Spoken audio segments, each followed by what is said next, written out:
So guys, to disable automatic updates, you want to go to search and type in services. Click on it. And now once you're on this, you want to scroll down until you find Windows Update. Here it is, Windows Update. Double click on it. You want to make the startup type disabled. Then you want to click on stop, which will then make the service status stopped. Now you want to click on apply. Next, you want to go to the recovery tab.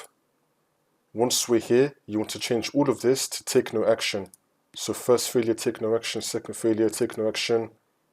Subsequent failures, also take no action.